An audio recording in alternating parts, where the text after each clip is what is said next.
to take accountability and responsibility for my actions.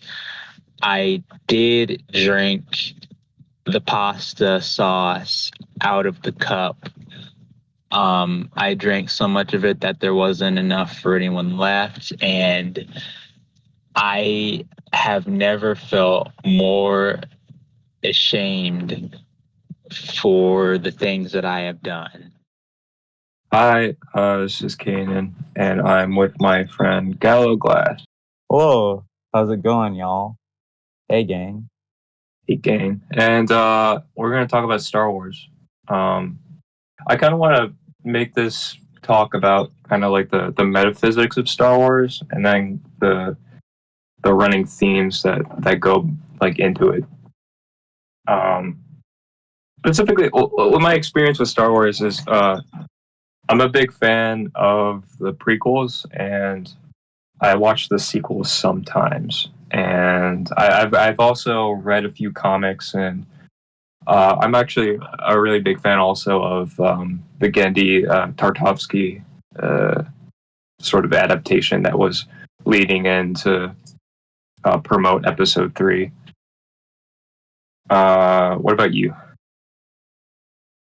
Hello.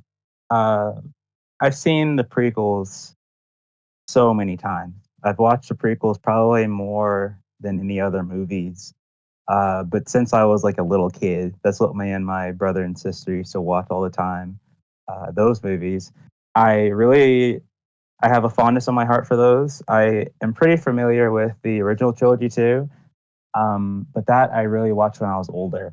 And the sequel trilogy I watched once, and never really again. Those movies were my 9/11. That changed the way I think about everything. Real? Uh, the Last Jedi flew into like my house and exploded, and that led me into a really different train of thought. Really different train of thought. Yeah. I love them academically. I love to like academically. look at Okay. Yeah. I watched some of the new ones, but I think everyone basically disregards that as like any of the Disney franchises stuff that's basically widely disregarded.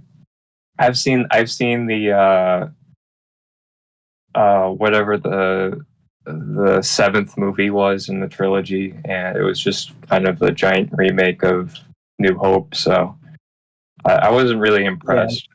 I thought Rogue One was okay-ish.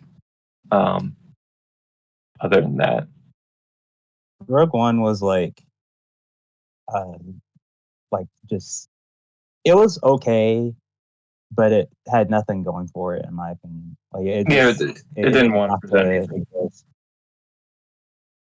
Yeah, like I came out of Force Awakens enjoying it because I mean it was a remake of A New Hope, and A New Hope is pretty good. Looking back on it, I see now that it was like a house made of wet spaghetti. Like it wasn't really as good as I remember it being. And especially with like Last Jedi and Rise of Skywalker, now I can't even go back and watch it like normally at all. Right. Because it completely changes. Those movies are no longer about like the plot anymore. Now it's about like the directors hating each other. Yeah. But probably go back. The Star Wars metaphysics. I'm sorry, but metaphysics wise, there's not a lot going on there. Well, I think it's that the world that's presented is really cool.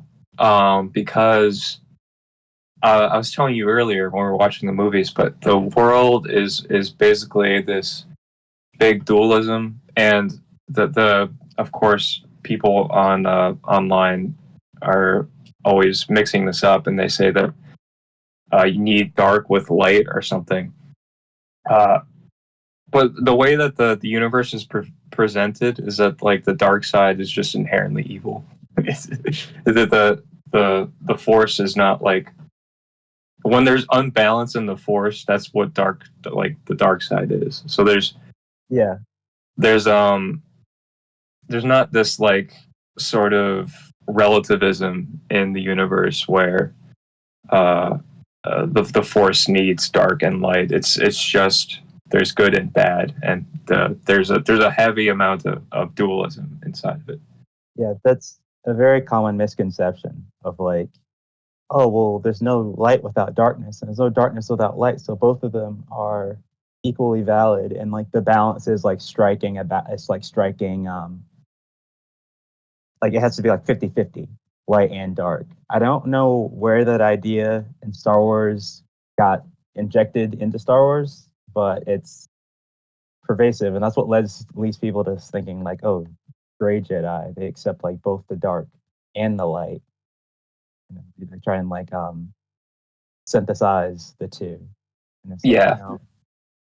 I think it's sort of this result of like American pragmatism, because I don't know, you see like the Sith and they kind of they do their own thing, and the common conception of the American audience, especially with stuff like spiritualism, is that whatever works is more in line with truth. It's like sort of like this utilitarian paradigm.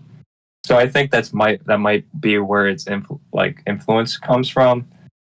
But George Lucas himself, he calls himself like a Methodist or a Metho-Buddhist, I think he calls himself.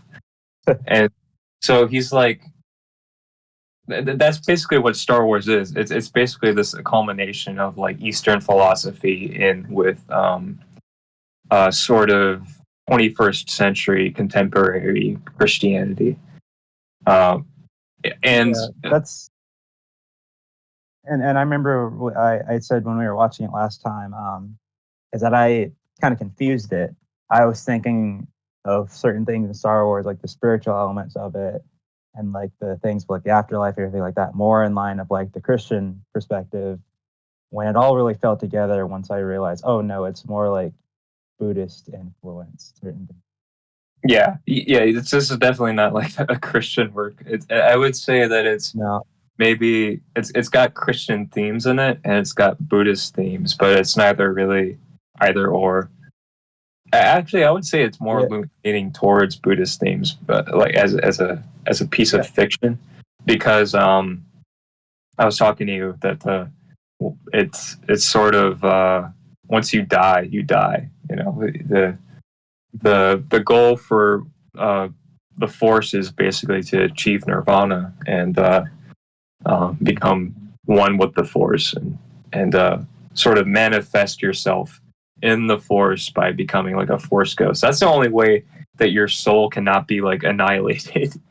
Pretty much. very true, very true. But there's Christian themes, right? You have in episode 1, there's always the prophecy of the Force. You know, when the Force becomes unbalanced from the dark side, this sort of incorporeal manifestation of the universe, which is called the Force. It's prophesies within the Jedi that there's going to be a chosen one in the universe. And I guess there's sort of this like Roman Dita's bio-grace element to it, where people are born with like a specific amount of what even is metachlorians? I don't even know. Is it like a bacteria or like a? Yeah, as far as it's needlessly complicated, but it's essentially like it's a thing in your blood that you can have higher or lower levels of, and they help you to connect to the Force. It is more like biologically based because you can have higher or lower levels of it. It can travel through bloodlines as well. Like the Skywalker bloodline is predetermined, if you excuse the phrase, to like have extremely high levels of the Force, and it's also contingent on what the actual Force quote unquote wants to happen. Like it'll create individuals with really high levels of midichlorians in order to prevent a problem. That's what can ultimately is. Right. It's like an antibody. But like midichlorians themselves, they are like kind of like bacteria, I'd say. And if you're listening to this and you know better, let us know. Yeah, I mean, we're not experts in any means of the word, but yeah. So We'll go there's back to, like, this. we'll go back to like having jobs and like being able to talk to women. Yeah, you nerds can Freaking parse it weirdo. out in the comments. Yeah. But yeah, there's metachlorians, and this is kind of like a prequel thing because in the there's a very okay. So I guess to address this, there's a very clear disconnect between the prequels and the original movies. When we were watching, we were already like brought to the like it was immediately like a trade dispute. It's it's entirely more political and comparatively to the other ones. But my point is the original movies, the Force was sort of this. It was a lot more spiritual, and the sport it's kind of like this deist sense of Providence that's manifesting itself in the world, but it's also something you can kind of manipulate, like a ebbing and flowing of the universe. That's really quick because you are absolutely correct. And like between like the prequels and the original trilogy, there is a disconnect in a lot of different areas. But like I did a little research, and George clearly had like an idea of what he was going. There's something. It's bizarre because he had a very clear line out of like what he wanted to do. Um, like back in like the 70s, he already had everything sort of plotted out. And there was, I'm not sure if like the element of like microbes, midichlorians was going to come in later, but he already had the idea of like there being tiny organisms. That's what to my memory, that's what the Wills were when this is called Journey of the Wills, from like the very beginning. Um, I have, I would love to probe his mind and to understand like, hey, what made you make these decisions at different times? Because some things carried over, but some things didn't. Uh, it's very interesting if you go back and listen to old interviews. Try and piece That things is together. fascinating because I never knew that. I always thought that that the Force was sort of like this, like a cosmic thing, and then it eventually sort of embeds itself in Well, medical. the thing is, I don't know how he interpreted that or how that would have been interpreted. Like if he had made because he had planned on making the prequels, like when he first was writing out his big outline, he planned to do it like sequentially. Like he wanted to make them pretty much all in one shot, except like after the end of Return of the Jedi, he's like, okay, I think that's when he first adopted his kids. And he was like, okay, I'm way too busy. I'm very tired. I'm going to wait and do this. But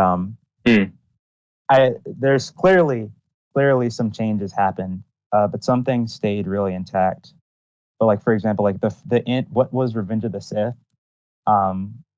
It's bizarre. Like there's you can see like interviews with like Mark Hamill where he's like very open about like, hey, what we want to do, like 4 movies down the line. Where he's like, yeah, the third movie, what's going to become Revenge of the Sith, it's going to have like a little 5-year-old Luke Skywalker in it. That's when he's going to be like 20 years before all the movies. So like some things changed, but there clearly was like a clear outline of what he wanted to do. Yeah, definitely. Yeah, when I meant disconnect, I wasn't. It's not like a total like George Lucas bumbling around, but there are things that that don't really correlate. But I mean, the whole franchise is kind of it developed a life of its own. So Yeah, who's to say really? And plus the themes, and this is the other point that we're gonna bring up is that Star Wars for George Lucas was kind of this vehicle for conveying his ideas and criticisms of sort of institutions that he surrounded himself in. Very true. And that's the core theme of the prequels instead of the sequels, and that's sort of what he built the story around. The original trilogy was more sort of this sort of this like Arthurian knight saves the princess tale from the giant tower, and then he beats the bad guy, and like this moral good force overcomes evil through pacifism, I guess, through a father-son bond. Prequels are much different. Prequels are sort of showing how the corrupt institutions of the Congress of the time in Coruscant and the Jedi as sort of this organized religious institutions, almost like the Jesuits, using hypocrisy and things like this, embedded their way into politics. And this is the most interesting part of the prequels for me, at least, is this view. But we'll get into that. Going back to the sort of the metaphysics part is that there's Christian themes. So Anakin is the chosen one, right?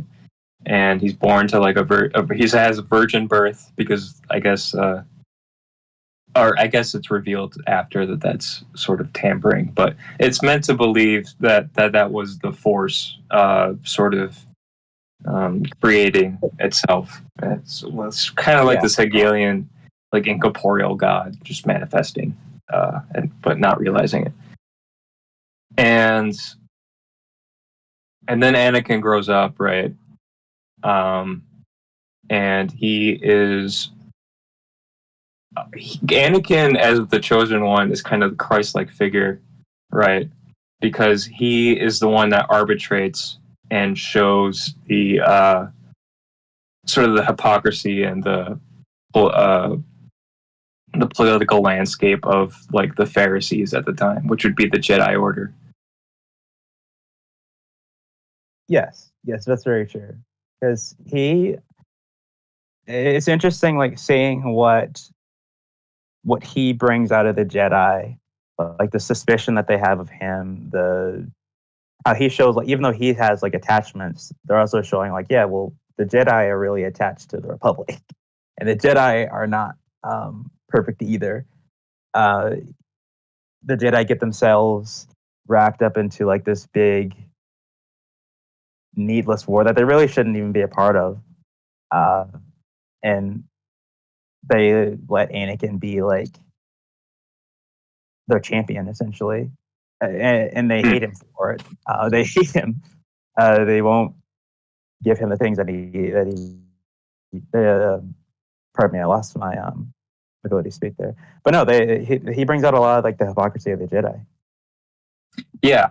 And there's an interesting dichotomy between another character they introduce in episode 2, I think, Mace Windu, who is sort of the complete opposite of Anakin. Anakin, who is sort of this, he challenges the ideals of the Jedi because he embraces sort of this this new dialectic that they're using. These Jedi who are supposed to be sort of pacifists and using archaic weapons like lightsabers instead of blasters and things like this, and being one with the Force. He challenges that by embracing what they had used as sort of Machiavellian ends to means of being like these war generals, and embracing like violence and enforcing military rule, basically. So Mace Windu is like kind of the polar opposite of this, which provides like an interesting back and forth is that he is sort of like this chivalrous knight who's stoic and does everything for the Jedi Order, like fiercely loyal to the Jedi Order. And though he is still like a hypocrite, he's one that like sort of unfeignedly believes in the Jedi Order. And Mace Windu himself, he's not like he's not unlikable or unreasonable to believe.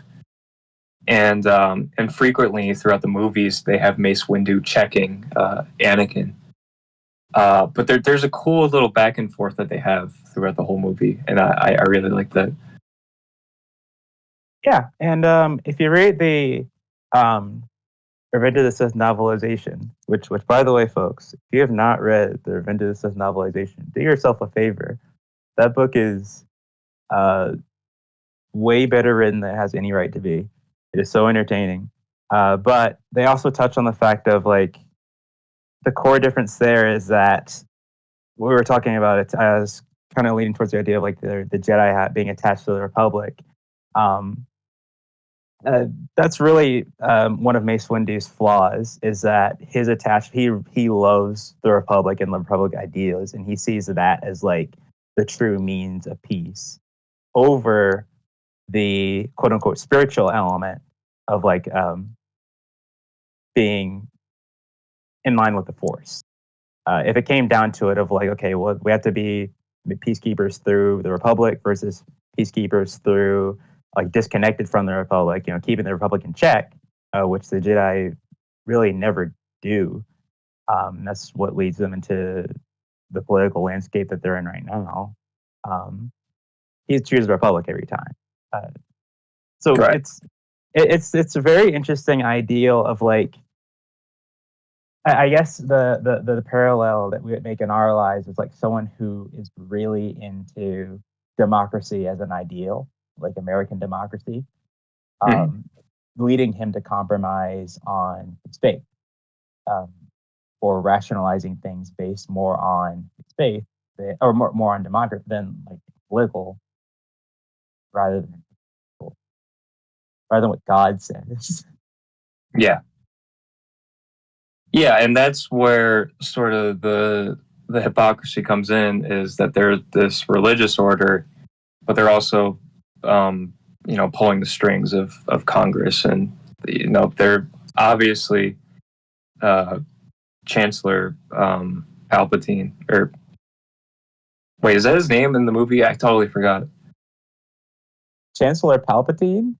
Is his name is Palpatine? No, Palpatine is his name is Sheev Palpatine. Sheev Palpatine. Oh yeah, okay. So his Sidious is like his Darth name, because I forget all the time.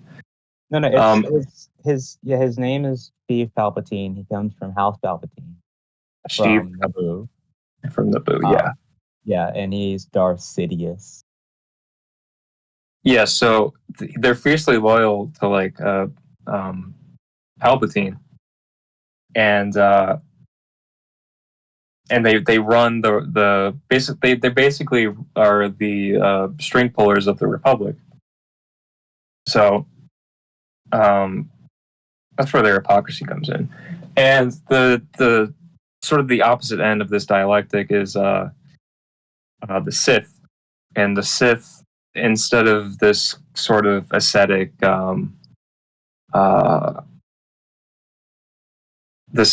like what's the word? Instead of the Jedi and being one with the Force and having ideals of asceticism and things like this, they're more of the libertine value, like looking into parts of the Force which they can exercise their will the most and gain the most power. It's about exercising will and exercising power. And the part that I love the most about the Sith is that they kind of fluctuate in terms of their philosophy as well, where sometimes they are more like the Jedi, where they're a larger organization, still with like a veneer of Sith principles of like, hey, I need to gain power, I need to keep myself on top. but that's really when they're at their weakest. Is when they act more like the Jedi, when they are building things like temples, when they're trying to embrace like aesthetic is the word I'll use, but ideas like that, and that's Yeah. why Darth Bane kills them all.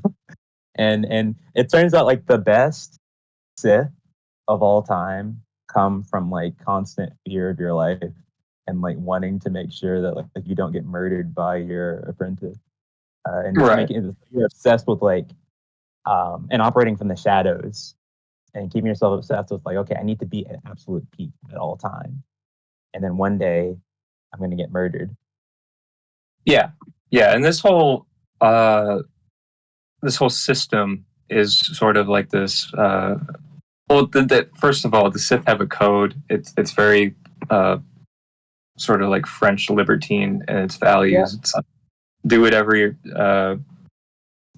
your ego wills to do, basically, which is the complete opposite of what the Jedi do.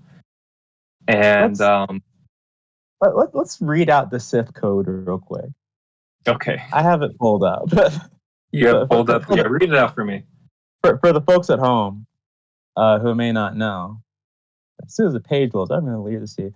Through passion, I gain strength. Through strength, I gain power. Through power, I gain victory. Through victory, my chains are broken. Yeah. So that's basically like Anton LaVey's satanic code, pretty much. Yeah. And people will... I mean, there's still thousands of idiots online that say like the Sith are actually the good guys because, I don't know, some veneer power. And then you look at their leaders and they have like skin rotting off, or they're like evil ghosts that kill people for fun. Anytime the Sith do anything good or anything like stabilizing for a nation, they are actively working against Sith principles. Yeah, pretty much. Palpatine ran even though he was like the most powerful Sith of all time, he was working against Sith principles when he made this massive galactic empire. Like the other Sith would not have, they hated him. Right. So the Sith are like sort of like these satanic libertines, and they're also incredibly Darwinistic. And the whole sort of the reason why they operate this way, why that they're obsessed with like immortality, because like I said before, once you die, you're gone, your soul's annihilated. So it's not necessarily wrong to even want to gain immortality, but often that corrupts the soul and the flesh, and you have a bunch of Darths that, like I said, have their skin rotting off, or they just look evil because their bodies are being corrupted. But this comes from the reason why they have this cycle of mistrust is because they believe that the strongest win out. So if you can gain immortality, if you can make yourself live as long as possible, then that's good. And because what else is there besides exercising your will onto the Force? So I forget which Darth, you might know this, but he created the rule of two. That was Darth Bane. Darth Bane, yeah.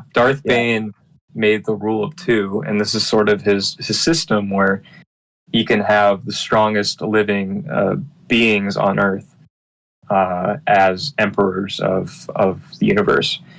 And the way the system works is that there's one fatherhood character.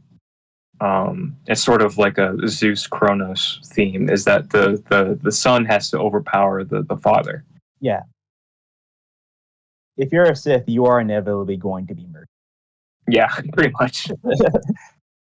But who's to say that's wrong? That's their mindset. Is that if you die and you lose, you're simply just too weak to exercise yourself. So it's time for a stronger person. It's in the Darth Plagueis book, the way that process is described is really interesting because it's not even like a conscious thought in his mind. There's a part where Darth Plagueis killed. They show like when he kills his master. It's not even presented as like a rational thought of like, hey, now it's time to do it. It's more like okay, I see slight weakness, and he's in some kind of situation. It's time for him to die, just because he can. He didn't even dislike him, or like, or it's not even born out of like hate or anything like that. It's just because he can, and now is the time. It's time for that dude to die. Yeah, it's also a Sith principle that a weakness is kind of like a heresy. It's something as like a spiritual disgust to them. And that's what and I'm sorry for nerding out like that, but that's what makes Palpatine's relationship with Vader. So, like I mentioned earlier, where he's kind of working against Sith principles, he wants Vader to be weaker than him at all times. He kind of breaks free of this dynamic of, okay, one day I'm going to be murdered. Where he's like, no, I'm going to actually live forever. I'm going to actually make sure that no one can ever touch me.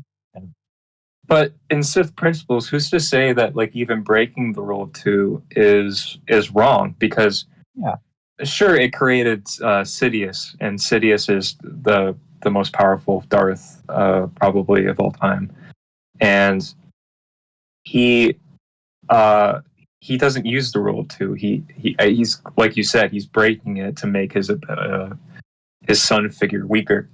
Yeah, and that's not necessarily wrong because the Sith principle is to create the strongest person in the Force. Yeah, there's no like adhering principle. So that's why, like, I remember we talked about it, or at least I think I mentioned it last night, where it's like any Sith principle is a lie. Anytime Sith tell you like, yeah, I believe in X, Y, and Z, like, no, it's a lie because there's nothing behind it. Sidious broke the rules, and he's the most successful Sith of all time. There's absolutely nothing there to like break him. There's no like, oh, well, that's wrong because X, Y, and Z. It's like everything just fades away. Like any conception of like, oh, that's a very dishonorable thing you're doing. Like, who cares? This is about conquering death, pal. Like this is not like I'm not concerned with honor at all. Right. It's total ends justify the means. And that's sort of the eroding principle. That's the same thing with the Jedi. With the Sith, it's if they have sort of principles or rules or virtues that they live by, that's hypocritical for them because that's the Sith paradigm. But it's also the same way. If you break virtues and principles in the Jedi, which are even questionable in themselves, that's seen as bad. So there's sort of Lucas is trying to paint the picture here, and it's kind of an anti-religious message, but it's trying to paint the picture here that maybe things are not too very stark dichotomies. Maybe things are a bit more nuanced in the perspective of reality. Yeah, he's very much, or at least the text reads as very anti-establishment in all forms. Like the Republic is bad, the Empire is bad, the Jedi are bad as well. The Sith are also bad.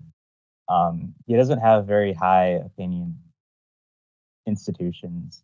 Yeah, or like organized religions. Yeah, organized religions. Yeah, and things like this. I mean, that's why, like, if I can say real quick, people get like kind of upset with one scene in The Last Jedi where the ancient Jedi texts are destroyed by Yoda, and he says like, "Oh well, Rey will be fine. She has everything that she needs already, like in her heart or whatever." That's actually perfectly in line with Star Wars. It sucks. I am not disagreeing. However, that's not like out of left field at all. That's actually like a logical.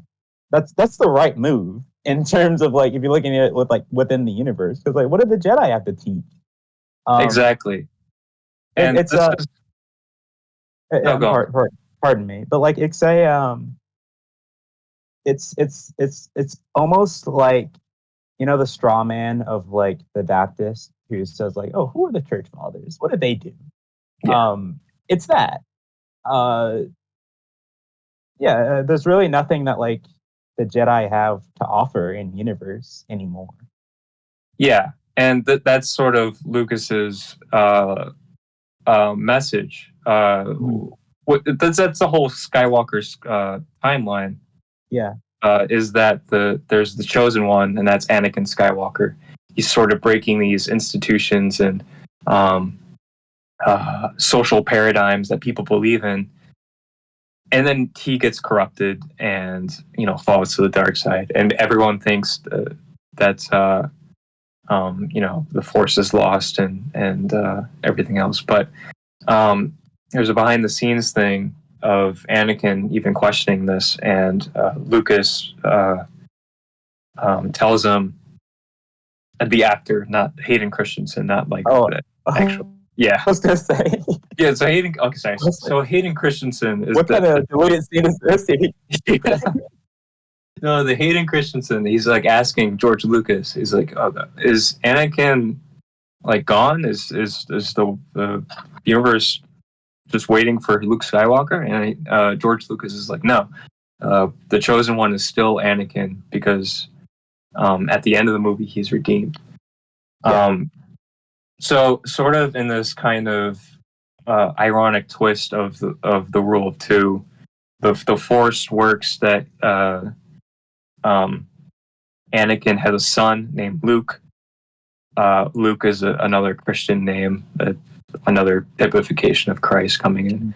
Luke comes in, and he sort of also destroys the Empire with his principles of love.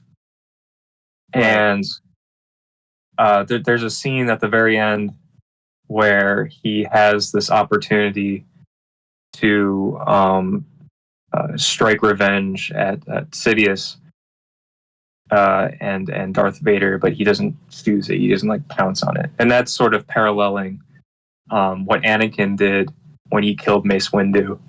But he doesn't choose to incline in his passions or his darkness, which is sort of a Jedi principle, but it's put in the correct way.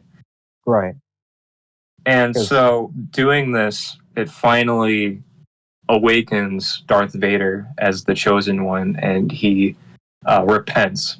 It's like his final act of his life. That's one of my like favorite sequences ever. Like I love that part. By the way, Star Wars is a very good movie. Very good, yeah. Yeah. There's been a lot of contention recently, but no, those first three movies are very, very solid. But I love that he's redeemed ultimately by the love of his son. Also going back, like the Force Ghost though, and please forgive me if I get anything incorrect here, because it has been a minute since I've seen not Revenge of the Sith, but Empire Strikes Back and Return of the Jedi. But to my memory, the Force Ghosts are telling Luke, no, you need to kill Vader. And you need to kill the Emperor. Is that to your memory as well? I think that is what is. I think that's what they do. Yeah, and now, older, I really don't like that at all. Right. I really, really don't like that, because you would think that like we have to admit, this is something also we talked about yesterday, is that when I was first watching these, I was thinking more of like from a Christian perspective. So obviously, if a person comes back and they're like joined to the God entity, you expect them to be purified in some way, or you expect them to be wiser and not driven by like this. You expect them not to be wrong, essentially, but they are very wrong. They work actively against the Force's will. which was for Vader to be redeemed and to actually fulfill his destiny. Yeah. What the Force Ghost is, if people don't know, that Qui-Gon Jinn in the first movie, he's an unorthodox figure in the Jedi Order because he looks into the Force in ways people don't, and he's sort of looked upon as this weirdo Merlin type. And Count Dooku did the same, but he chose to use the dark side to sort of manifest his plans. But Qui-Gon was more interested in the introspective parts of the Force, and so he literally creates the Force Ghost and teaches it to Yoda and things like this in private. Obi-Wan. That's why they show up as Force Ghosts. No one else knows the technique. Basically, Yeah. they're just all dead and annihilated. So there's not there's no like heaven where the intellect is being purified and perfected. It's literally just their spirits being manifested through their force of their will of the Force. Yes. So, similar the Christian themes, Buddhist themes, but not either or. They're more so just like allied to them. Yeah. But the really cool Christian theme is that Luke is literally the only one that has sort of this sense of mercy to him. Vader is, for all intents and purposes, like this horrible bastard that kills people for fun and literally has his suit destroy his body in order for him to be more angry, to manifest his will more.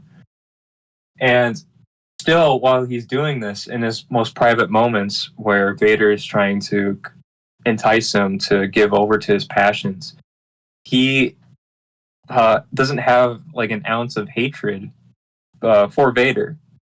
Mm-hmm. He wants only to him to repent, basically. Yeah, he's the only figure that does this. Like, everyone's against him, even the wisest people in the world. And while this it's sort of seen in the first movie as this boyish naivety, you see progressively as the movies progress that he keeps his principles, but he keeps maturing in them. right. So instead of this sort of naive boy in the Jedi Order, he's now this. He now retains like the faith of a child, but in an adult man's body. Mm-hmm. So that's very cool, I figured. It is very cool. The like father being redeemed and rescuing this, like that's like one of my favorite tropes ever. I love seeing that in stories. I love where mercy truly is like the way forward. I think that's a very powerful thing to have in the culture. Having that being like the most popular piece of media in the culture. Yeah. Like yeah. Because by the way, it's so funny because we're talking about all this, and like there's so many angles you can look at, like Palpatine trying to get people to like goad and kill him, and like of course there's the metatextual, like, oh, he wants him to give in and give up this principle, like corrupt him, and like ultimately, like even if he does that, he wins. And then at the same time, I'm thinking in my head, yeah, also he would have like possessed his body. Like that's why he wanted to be freed, is that he wanted to jump out of his body, his soul jump out of his body and possess Luke. Which I guess is another powerful lesson for people to learn. It says you never know what people have in their back pocket. You never know what your enemy has planned. So True. Sometimes showing mercy is not just like, doing the right thing. Also, sometimes it's, oh, I might get like possessed and die if I don't do that. Right. Yeah. Any closing remarks you'd like to have? So we tried to watch. We watched episode 1, Phantom Menace, and episode 2. What is and we at least for me, I have Revenge of the Sith like on my mind. Right. Pretty, like, it's very Revenge easy of to the come Sith up is in also memory. my favorite. Yeah, but like, what do you think of, like, since we're talking about the prequels? What do you think about the prequels? I like them the most, honestly, because they deal with like the cool criticisms, and I also think that the lightsaber battle at the end of episode 3 is still the most amazing thing like ever. Like, you have John Williams blasting like the greatest song that he's ever written. Yeah, And it's in like this pit of hell. You know, the symbolism, Anakin wearing black and then Obi-Wan wearing white, but they have the same blue lightsaber. Like, it's all so cool. And it is. And by the way, that's another thing that, as far as I can tell from interviews, that was also planned from the very beginning. Like, that sequence of them fighting. yeah, I believe that. Yeah. Yeah. And you have Grievous. Grievous is like my favorite character ever. Grievous rules. Can we talk about Grievous real quick? Yeah, sure. Grievous rules. Grievous, for those of you who don't know, if y'all just watch like Revenge of the Sith, you're like, wait, why do we like Grievous so much? Read up a little bit on what you need to do is that you need to read the description of him in the Revenge of the Sith novelization, and then you will get it. Because he's like the purest distillation of a being who is just dominated by rage, just dominated by, I guess, his passion is the word I'm looking for. And Yeah. it's the perfect visual distillation of that, where he's not even really a person anymore. Right. There's not a person anymore. There's a really cool comic where Grievous, he has to go to some Jedi temple, and he wants to find like a powerful weapon or something. And he goes there and he communes with like this force spirit or whatever. And Grievous is someone who is basically a he's like this like bug creature, but he comes from like a race of aliens that are like very warrior-esque. Yes.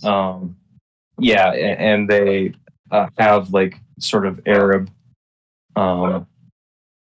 warrior tendencies. And so progressively, as time goes out, he gets betrayed by like the Jedi in some kind of imperialist scheme with the clones. So he vows revenge, and he joins, Count Dooku as like an apprentice. And he totally transforms his body into like basically what is a droid. And there's a really interesting relationship there, because he has such a strong warrior tendency, and he's also a huge chauvinist for his race. But he also despises droids, because droids are kind of like these clunky things that lightsabers cut through butter with, and they're not really well made. They're designed to suck. Yeah, and they frequently they don't follow orders well, and they like run into each other. It's very comical, and he hates this because it's like an inferior natural design. Yet he himself still is, giving himself like 6 arms or 4 arms and things like this. And so the only way he can kind of keep his personality and his ego together is collecting lightsabers from his enemies. That's like his native custom. Right. So he goes to this Jedi temple, and he communes with a force spirit unwillingly, and the force spirit gives him a vision where all of his flesh is sort of restored, and he's saying that all of these body parts will not make you any more human. Like you're spiritually a weakling, allowing himself to just disregard all of his flesh in the pursuit of power. And he's telling him that this will not make you any more stronger. And instead of repenting, in typical Grievous fashion, he comes out of the temple and blows it up with a nuclear bomb. Yeah. And declares that the spirit's not so strong anymore. Mhm. He's spiritually he's in complete denial, for one, and he is very spiritually weak. Where when he's faced with redemption, he's not strong enough internally to accept it. He's not. He has no sense of like the humility necessary in order to accept any redemption. He is. I don't like to say this about people, but he is unsavable. Yeah, he's pretty much like the representation of a reprobate. Yeah. Can I read a short excerpt out of the Revenge of the Sith novel written by Matthew Stover? This is the introduction of Grievous. So, and I quote, "This is General Grievous, Durasteel, ceramic armor-plast plated duranium, electrode drivers and crystal circuitry. Within them, the remnants of a living being. He doesn't breathe, he doesn't eat, he cannot laugh, and he does not cry. A lifetime ago, he was an organic sentient being. A lifetime ago, he had friends, family, and occupation. A lifetime ago, he had things to love, things to fear. Now he has none of these. Instead, he has purpose. It's built into him. He is built to intimidate. The resemblance to human skeleton melded with limbs styled after the legendary Krath war droids is entirely intentional. It is a face and form born of childhood infinite nightmares. He is born to dominate. The ceramic armor-plast plates protecting limbs and torso and face can stop a burst from a starfighter's laser cannon. These indestructible arms are 10 times faster than a human and move with the blurring speed of electronic reflexes. He is built to eradicate. Those human-sized hands have human-sized fingers for exactly one reason: to hold a lightsaber. 4 of them hang from inside his cloak. He has never constructed a lightsaber. He has never bought one, nor has he recovered one that was lost. Each and all he has taken from the dead hands of a Jedi he has killed personally. He has many such He has many such trophies. The 4 he carries with him are his particular favorites. One belonged to the abominable Kakruk, who he bested. Another to the I can't pronounce that. Another Jedi who had fallen. The other 2 have been created by 2 other Star Wars names, but I can't pronounce right now, whom Grievous had slaughtered together on the flame grass plains of a planet so that each would know the other's death as well as their own. These are the murders he recalls with so much pleasure that touching the souvenirs with his hands of armor-plast and durasteel brings him something resembling joy, but only resembling. He remembers joy. He remembers anger and frustration. He remembers grief and sorrow. He doesn't actually feel any of them. Not anymore. He's not designed for it. Now, I want you to close your eyes and put yourself into the mind of like 13-year-old Gallowglass reading that for the first time at the library and like your brain chemistry changing. I was not able to think the same way after reading this book. And oh my gosh, this number one, this book is written so cool, but also this is like the coolest thing of all time. It's true. And that's kind of what I don't like about what Lucas took the direction of his character, because in episode 3, he's kind of like this goofball. And he clearly has like... There's a very popular meme comparing book Grievous to movie Grievous. Book Grievous and like Hispanic universe Grievous is a completely different character. Watch, you should do this anyway, but if you want to get a better idea of this, watch the Genndy Tartakovsky Clone Wars cartoon, how he's presented there. And it's funny. It's only in the hands of George Lucas that he's like that, or he's not the coolest super predator of all time. Yeah, that's the thing about George Lucas is that sometimes he just cannot make a cool character for the life of him. The only cool characters that people latch onto was Boba Fett, and he had like minimal writing and minimal scenes in the movie. I would say that's not his strength. Yeah. That's not anywhere near his strength, is making like cool characters. Because like you said, he didn't have a hand in like creating the Boba Fett that we all know and love. His strength is stuff like Vader, stuff like the relationship with Luke and Vader, and like tying the whole discussion full circle. One of the first things we said was that the prequels are so different from the original trilogy, and that's unfortunately, even though like I like I'd asked you like, hey, what do you think about the prequels? I really agree. Where the prequel movies, you can say whatever you want about them, but like they're greater in the sum of their parts in terms of the ideas they put forward and like what they brought forth out of me, is also very interesting to contemplate and examine. But unfortunately, that wasn't his strength, writing. Unfortunately, it'll put that on the screen. Yeah, I would definitely say his strength is sort of the father-son dynamic.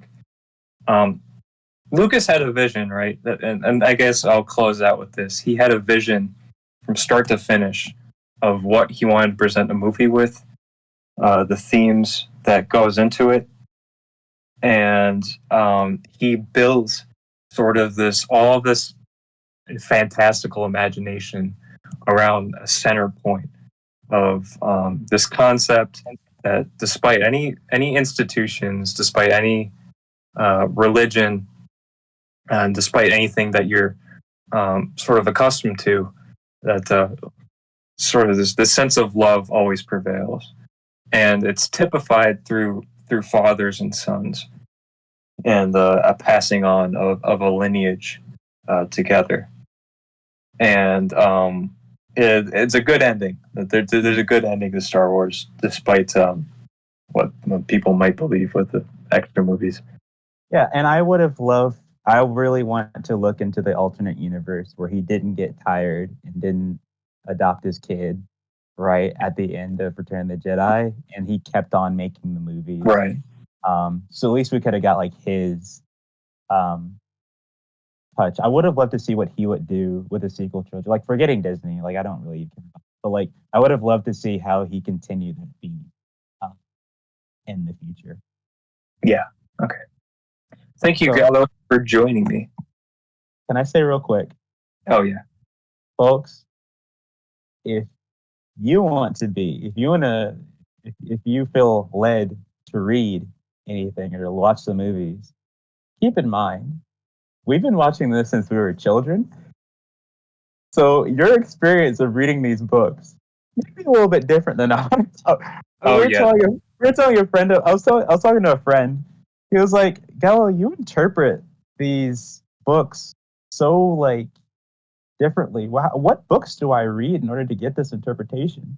And of course, I told him like, "Hey, you need to read like the Darth Bane books, read the novelization for Revenge of the Sith, read like Darth Plagueis book, and like you'll get a lot out of those." But at the same time, there's nothing that can be beaten by like the ability of like a child's mind, at least in my case, of a child's mind in order to like put things into stories and then drawing a lot out.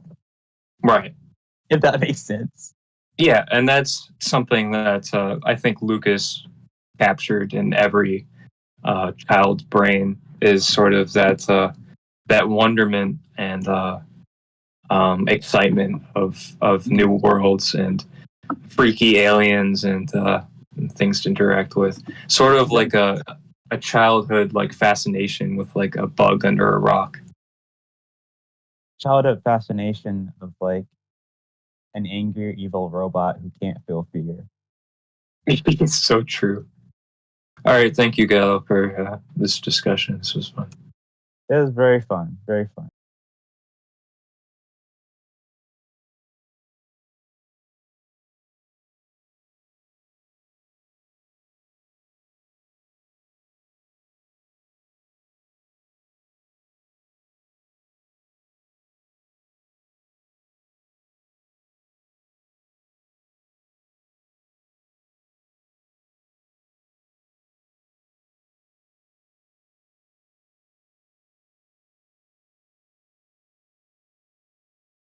All right. Peace. Boy.